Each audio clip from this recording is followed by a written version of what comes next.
ఈ వీడియోలోని యోగ వాసిష్టంలో సదేహముక్తి విదేహముక్తి గురించి తెలుసుకుందాం. శ్రీ వశిష్ఠ మహర్షి చెప్తున్నారు, ప్రియ శిష్య రామచంద్ర, పూర్వం సృష్టి ప్రారంభంలో బ్రహ్మదేవుడు జగశాంతి కోసమై ప్రవచించిన ఆత్మతత్వ శాస్త్రమును నీ ముందు ఉంచబోచున్నాను, శ్రద్ధతో వినిదవుగాక. శ్రీరాముడు చెబుతున్నాడు, హే భగవంతుడా, వశిష్ఠ మహర్షి, మనం మోక్షశాస్త్రంలో ప్రవేశించే ముందు నాకు ఉన్న ఒక సందేహం నివారించ ప్రార్థిస్తున్నాను. సుఖదేవుడు విదేహముక్తి పొందినట్లు విశ్వామిత్ర మహర్షి చెప్పి ఉన్నారు. అతని తండ్రి, గురువు, మహామతి, సర్వజ్ఞుడు అయిన ఈ వ్యాస మహర్షి ఎందుకు విదేహముక్తి పొందలేదు? సుఖుడు మాత్రమే ఎందుకు పొందాడు? తత్వజ్ఞానమునకు విదేహముక్తియే ఉత్తమ ఫలితము కదా. సుఖయోగి అందుగల ప్రత్యేకత ఏమిటి? శ్రీ వశిష్ఠ మహర్షి చెబుతున్నారు, ఓ రామ, సూర్యుని వలె స్వయం జ్యోతి స్వరూపుడగు ఆ పరమాత్మ యొక్క చైతన్య శక్తి లేక చిత్ప్రకాశములో కాంతిరేణువుల వలె అనంత సంఖ్యలో బ్రహ్మాండాలు లేచి ప్రవర్తించి లీనమైపోతున్నాయి. ఈ వర్తమాన క్షణంలో కూడా త్రైలోక్యములతో కూడిన బ్రహ్మాండములు ఇసుక రేణువుల వలె లెక్కింప అలవి కాదు. అదేవిధంగా ఇక ముందు కూడా ఆ పరమాత్మ అనే మహాసముద్రంలో ప్రపంచ తరంగాలు అసంఖ్యాకంగా లేచి లయించబోతున్నాయి. అట్టి ఈ జగత్తులు అనే రేణువుల యందు ఇది సత్యమే అను బుద్ధితో ఈ మాయామయులైన జీవులు ప్రవర్తిస్తున్నారు. అయితే జీవన్ముక్త పురుషులకు మాత్రం ఇందలి అసత్యతత్వం అంతా అవగతం అయ్యే ఉంటుంది. అందుచేత ఇదంతా వారికి స్వప్నతుల్యంగానే ఉంటుంది. అట్టి స్వప్నము వంటివే అయిన ఈ బ్రహ్మాండంలో అంతర్గతమై ఉన్న ఈ దేహాదులు కూడా నస్వరము, స్వప్నతుల్యము, అసత్తుల్యము అయి ఉన్నాయి. ఇట్టి దేహాదులు కలిగి ఉండుటలో లేకుండుటలో విశేషమేమున్నది?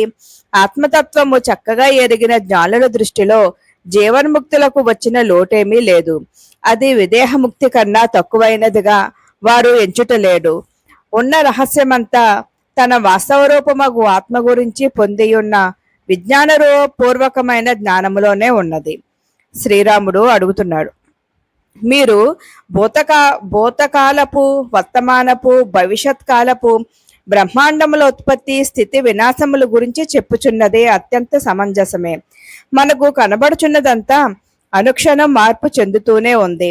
భూత భవిష్యత్ కాలముల మధ్య ఈ వర్తమాన కాలములో కనబడే బ్రహ్మాండము, ఇందలి పదార్థములు సర్వదా అనిశ్చింతంగా అస్థిరంగా ఉంటున్నాయి.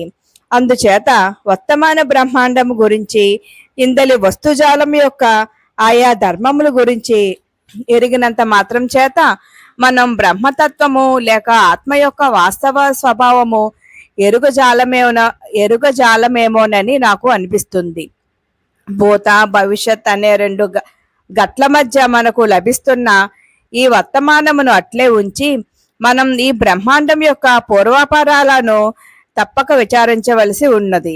ఈ వర్తమాన బ్రహ్మాండం యొక్క అంతర్గత దృశ్య విశేషాల గురించి విచారణ అనవసర కాలయాపనయే అవుతుందేమో. ఎందుకంటారా?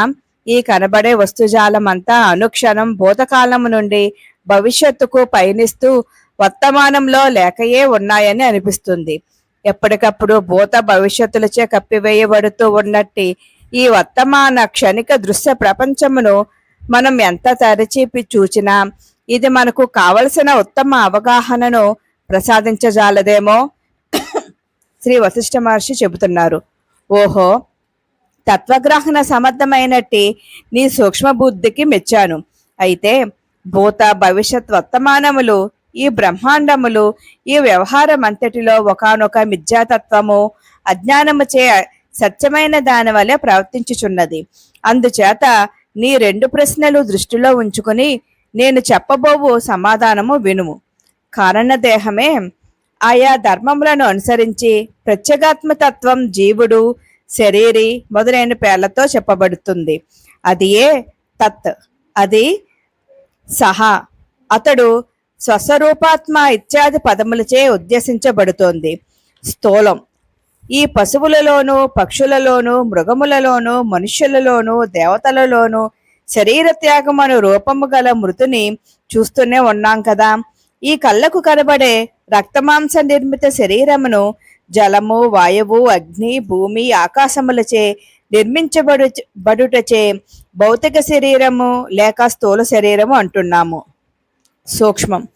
ఈ స్థూల దేహం నశించినప్పటికీ మనస్సు, బుద్ధి, చిత్తము, అహంకారముల సమన్వయం మాత్రం నశించదు.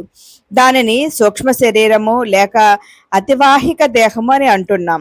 సూక్ష్మ శరీరం యొక్క రూపమే ఇష్టములు, అయిష్టములు, అవగాహనలు, అభిప్రాయములు, కోరికలు, భావనలు, కోపతాపములు మొదలగు అయి ఉన్నాయి. మరికొన్ని శాస్త్రములు దీనినే సంస్కార శేషమని కూడా అంటున్నాయి. స్థూల దేహము నేల కూలినంత మాత్రం చేత అతివాహిక దేహము నశించదు, లేకుండా పోదు. అయితే శరీర పరిమితులైన అతని బంధువులు మాత్రం పాంచభౌతిక దేహము వరకు మాత్రమే గ్రహించగలరు. కనుక అయ్యో మనవాడు చనిపోయాడే అని అనుకుని ఊరుకుంటారు. ఇప్పుడు భౌతిక శరీరం తొలగిపోగా సూక్ష్మ శరీరం మాత్రమే ధరించి ఉన్న ఈ జీవుడు అప్పటికప్పుడు తన వాసనలను అనుసరించి తన హృదయాకాశంలో ముల్లోకాలను గాంచుచున్నాడు. దీనినే పరలోకం అని అంటున్నాం. ఇప్పుడు ఇక్కడ చూడబడే ముల్లోకములు కూడా అట్టివే సుమా. ఇది ఇతపూర్వకము పరలోకమే అయి ఉన్నది కదా. అయితే దేహాత్మ బుద్ధి లేక పంచభూతములకు పరిమితమైన బుద్ధి కలవారికి ఇదంతా మరొక చోట గాని లేక ఆలస్యంగా గాని జరుగుతోందని అనిపిస్తుంది. కానీ అది అట్లేమీ కాదు. ఎందుకంటే అతివాహిక అనుభవం పంచభూతముల కంటే సూక్ష్మమైనది కదా. దానిని అనుభవం పంచభూతములతోనూ అవి ఉండనప్పుడు కూడా ఏర్పడగలవు. ఇక్కడ ఒక విషయం గ్రహించాలి. మనం ఇక్కడ ఇప్పుడు చూస్తున్న ఈ స్థూల దేహమును జీవుడు తన సూక్ష్మదేహం సహాయంతోనే ధరించి ప్రవర్తింప చేస్తున్నాడు. కనుక ఇక్కడ మనకు అనుభవం అగుచున్నది కూడా ఈ అతివాహిక దేహపు అభివ్యక్తీకరణయే. ఉదాహరణకు నేను నీతో మాట్లాడుతున్నప్పుడు నా మనోబుద్ధి చిత్త అహంకారాలు నీ యొక్క మనోబుద్ధి చిత్త అహంకారాలతో ప్రతిస్పందిస్తున్నాయి అనున్నదే సిద్ధిస్తుంది. అంతేకాని భౌతిక పదార్థములు జడములు అయి ఉన్న చెవులు నోరు మాట్లాడుకోలేవు కదా. ఇంతవరకు గ్రహించావు కదా. ఇప్పుడు మనం మరొక విషయానికి వద్దాం. ఇంతకీ ఇహ పర రూపములైన ఈ భూత వర్తమాన భవిష్యత్తుల దర్శనమంతా చేస్తున్నట్టి ఈ జీవుడు అనబడువాడు ఎవడు? ఓ రాఘవ, ఇతడు స్వయంగా ఆ ప్రత్యేగాత్మయే.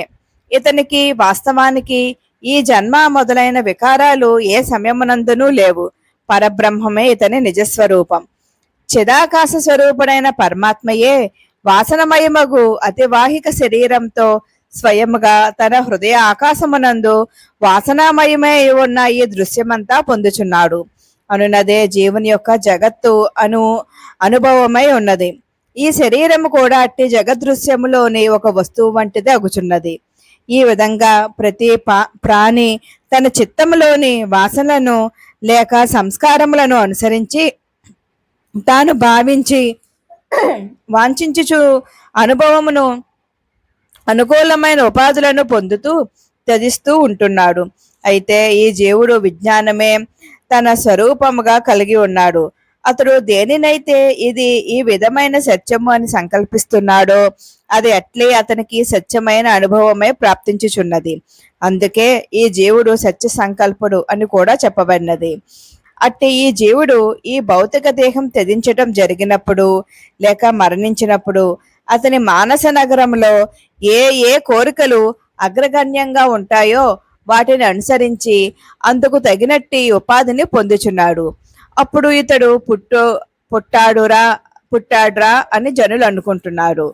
ఇక్కడ మీకు ఒక చిన్న బాక్స్ ఇస్తున్నాను, అందులో మీరు గమనించగలరు. కనుక ఓ రామ, ఈ జీవుడు తన వాసనలను కర్మ పరిపాకమును అనుసరించే మనుష్య, పశు, పక్షి, దేవత, రాక్షసాది యోని భేదం చేత ప్రకాశించే పాంచభౌతిక సమన్వయములైన ఉపాధులను పొందుచున్నాడు.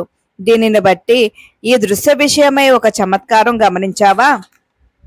ఈ ఎదురుగా కనిపించే చరాచరములతో కూడిన దృశ్య జగత్తు ఎవడో అజ్ఞాతమూర్తి తన సంకల్పముచే ఎందుకో రచించినట్లు ఉంటుంది.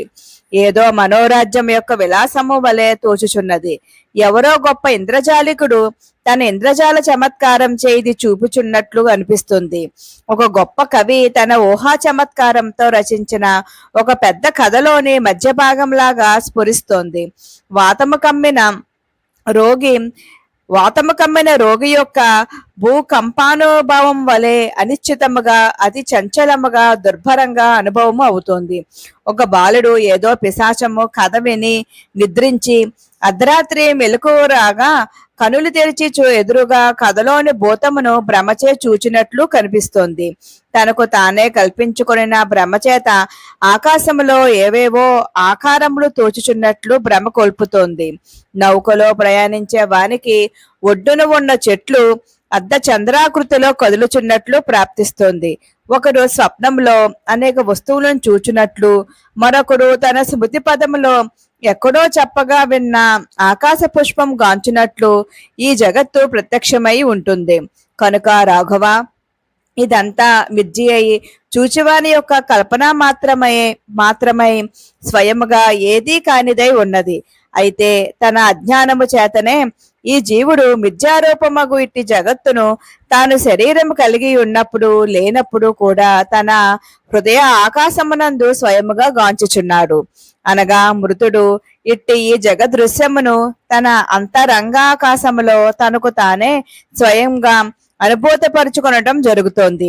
ఇట్లు దేని చేతను నిర్దేశించబడజాలనే ప్రత్యేగాత్మ స్వరూపుడే అయినట్టి ఈ జీవుని సమ్ముఖమునకు ఈ శరీరములు స్వకీయ అనుభూతి రూపముగా మాటిమాటికి వస్తున్నాయి, పోతున్నాయి. అట్టి రాకపోకలు గల దేహములు ఒకప్పుడు ఒకే విధంగా, మరొకప్పుడు విభిన్నములుగా ఉంటున్నాయి. అనగా ఒకప్పుడు పూర్వ సంస్కారములన్నీ అట్లే అయి ఉంటున్నాయి, మరొకప్పుడు పాత సంస్కారములన్నీ లయించగా కొత్తవి వచ్చి చేరుచున్నాయి. ఇట్టి అనుభవము మన అందరము ప్రత్యక్షంగా ఈ లౌకిక దైనందిత జీవితంలో కూడా చూస్తున్నాం కదా. అభిరుచులు, అభిప్రాయాలు, నమ్మకములు మొదలైనవి ఎప్పటికప్పుడు మారిపోతూ కొత్తవి సంచరించుకునుటలేదా?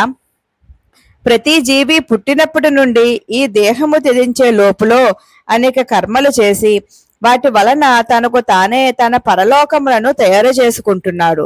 తాను కలిగి ఉన్న వాసన వలన కొన్ని దేహాలు, ఆ దేహము వలన మరికొన్ని వాసనలు, ఆ వాసనల వలన మరలా పురుష, పశు, పక్షి దేహాలు, ఈ విధంగా అరటి స్తంభంలోని మట్టల వలె ఈ సంసార వ్యవహారం అంతా పొందుచున్నాడు.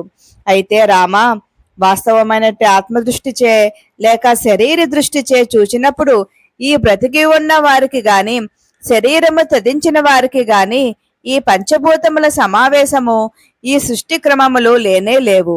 అయినప్పటికీ ఈ జీవునకు ప్రపంచ భ్రాంతి తప్పుటలేదు. లేనిది ఉన్నట్లుగా భ్రమింపచేయుటయే ఈ జగత్తు యొక్క వైచిత్ర్యము. ఈ జగత్తు అను మాయా నాటకమంతా అనాథగా సిద్ధించియున్న అవిద్య చేతనే నడుపబడుతోంది. పరమాత్మ అనే మహాసముద్రంలో సృష్టి ప్రళయములు అనే తరంగాలు మాటిమాటికి బయలుదేరుచున్నాయి, లయిస్తున్నాయి. ఇందులో కొన్ని గుణములు, క్రమములు మనస్సు యొక్క అనుభవం దృష్ట్యా ఒకే రకంగా ఉంటున్నాయి, కొన్ని వేరువేరుగా ఉంటున్నాయి. ఇక నీకు ఎదురుగా కనిపిస్తున్న ఈ దృశ్యమునకు వద్దాం. ఈ సృష్టి అంతా మాయా రచితమే అయినప్పటికీ నీ యొక్క బోధ కొరకు ఆద్యంతము లేనట్టి దీనిని నా దృష్టి ప్రసరించగలిగినంత వరకు పరిశీలించి నేను చూస్తున్నది చెబుతున్నాను, విను. ఈ సభకు వేంచేసి ఉన్న వ్యాసుడు నాకు 32వ వానిగా కనిపిస్తున్నాడు. అందులో మొదటి 12 మంది ఆకృతిలోనూ చరిత్రలోనూ సమానులు. వారందరూ ఆత్మ తాదాత్మ్యము దృష్ట్యా కొంత అల్పజ్ఞులే. ఇక 13వ వాని వంశము మాత్రము భిన్నమైనది. భవిష్యత్తులో కూడా ఎందరో వ్యాస, వాల్మీకాదులు జన్మించనున్నారు. వారిలో కొందరు శరీరముల ఆకృతులు పూర్వము ఉన్నట్లే ఉంటాయి, మరికొందరు దేహములు వేరువేరుగా ఉంటాయి. ఎందరెందరో మనుష్యులు, దేవతలు, దేవర్షులు మొదలైన వారంతా ఇతపూర్వం లాగానే ఒకే కాలంలో జన్మించి ఒకే సమయంలో జీవించనున్నారు. ఈ వర్తమాన బ్రహ్మయుగంలో ఇది 72వ త్రేతాయుగం. ఇట్టి బ్రహ్మయుగములు ఇతపూర్వం ఎన్నో గడిచిపోయాయి. ఇంకా ఎన్నో గడిచిపోనున్నాయి. నీవు నేను కూడా ఎప్పుడో పూర్వకాలంలో ఉన్నట్లే ఇప్పుడు కూడా ఉంటున్నాం. మనతో మరెందరో కొత్తవారు కూడా వచ్చి చేరుచున్నారు. ఇదంతా నేను తెలుసుకునే ఉన్నాను. ఒకానొక క్రమమును అనుసరించి ఈ వ్యాసమునికి ఇది 10వ అవతారం. వ్యాస వాల్మీకులకు సమకాలికులమై మనం అనేక సార్లు పుట్టాం. మనలో చాలా మంది మధ్య మధ్యలో విడివిడిగా పుట్టడం జరిగింది. మనమే కాదు, తదితర జ్ఞానులు అజ్ఞానులు కూడా ఇట్టివేయగు అనేక శరీరములతో చాలాసార్లు జన్మించి ఉన్నారు. ఈ వ్యాసుడు నా దృష్టి పదం ముందుకు వెళ్ళునంత వరకు చూడగా మరొక 8 సార్లు జన్మించనున్నారు. ఇతడు మహాభారతము అను ఇతిహాసమును 8 సార్లు రాయబోచున్నారు.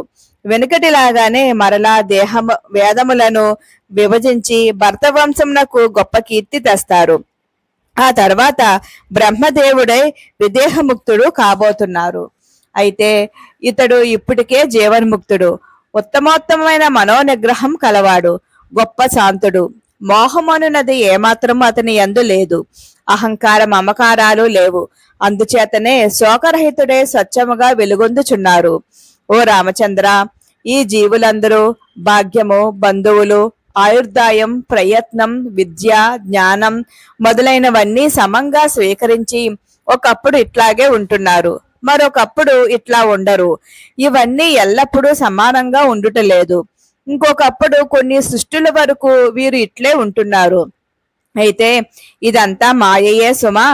దీనంతటికి అంతము ఉండదని కూడా అనవచ్చు. కొలవటం కోసం ధాన్యపు రాశిని ఒక చోట పోసామనుకో, కొలిచిన తర్వాత ఆ గింజలు ఒకే తీరుగా కలిసి ఉంటాయా? ఈ ప్రాణులు కూడా భిన్న భిన్న సృష్టిలలో భిన్న భిన్నంగా ఉంటూ ఉంటారు. సముద్రంలోని తరంగాలు గమనించావా? అవన్నీ ఒకప్పుడు ఒకే విధంగా, మరొకప్పుడు మరొక విధంగా ఉంటాయి కదా. ఏ తరంగం ఏ నీరో, ఏది ఏ నీరు కాదో చెప్పటం ఎవరి తరం? కాలం అనే మహాసముద్రములోని ఈ సృష్టి తరంగాలు కూడా అంతే.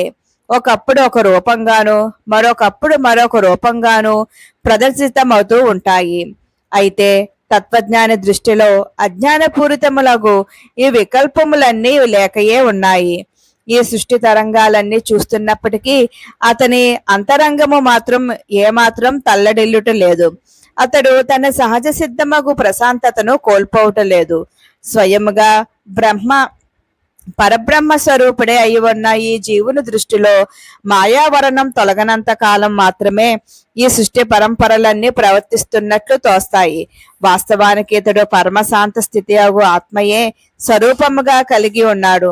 పరమాత్మ స్వభావమగు అఖండ స్థితుడే అయి ఉన్నాడు.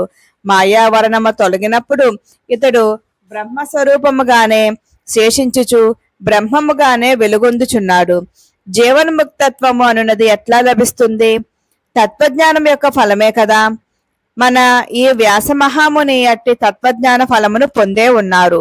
ఇక్కడ మనం సముద్రమునే దృష్టాంతంగా తీసుకుందాం.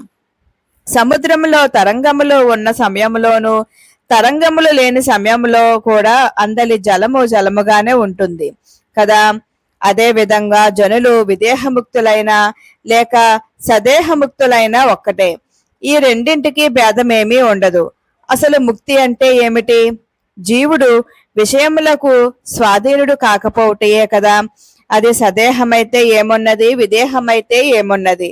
విషయములను విషయములుగా గ్రహించిన వానికి ఇక భోగం అనే అనుభవమే సిద్ధించదు కదా. విషయ భోగములకు సంబంధించిన భావన ఉన్న చోట మాత్రమే ఈ స్థితి నిర్వాణ స్థితి కంటే స్వల్పమైనది అనే ప్రసక్తి లేక అవకాశం ఉంటుంది. జీవన్ముక్తత్వము అను స్థితి యందు విషయభోగ భావనకు చోటే ఉండదు. కాబట్టి అది కూడా నిర్వాణ ముక్తి వంటిదే. ఇప్పుడు వ్యాస సుఖదేవుల జీవన్ముక్తి విదేహముక్తుల విషయానికి వద్దాం.